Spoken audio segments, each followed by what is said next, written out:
Okay, so here is the situation, back at the carbs again, because one was leaking, took it off, adjusted the float height, put it back together, and then two and one started leaking. So looking at it closely, here's my needle valve.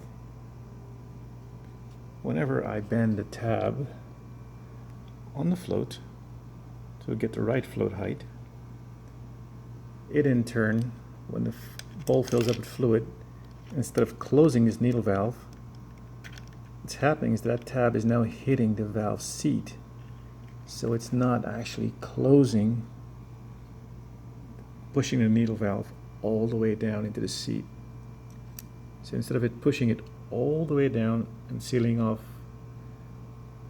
this carb, that tab on the float is now hitting the edge on the very far on the back side of this needle valve seat, and that's why it's flooding. What does that mean? Does that mean that these needles, where's the other one? Here it is. Does that mean that this needle somehow is worn, even though it's moving? That it is somehow worn where it's not all the way up? I really can't gauge it. I'd have to compare it to a new one. Because if this was riding a bit higher, then I wouldn't necessarily need to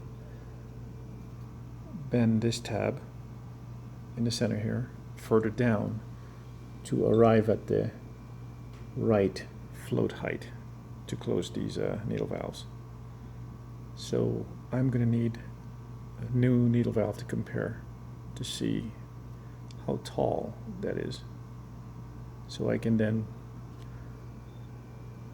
adjust this tab, bending it back towards the parallel plane, and then it would not contact this valve seat as it's trying to close, because that's what it's doing.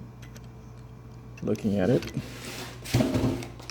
as it's trying to close, instead of pushing, being somewhere here where it's pushing on this, just the needle valve, it comes to a point where it contacts the valve seat, so it's no longer effective. So that's what's happening. And as such, I can't get these carbs to seal up with no pressure at all. They're leaking.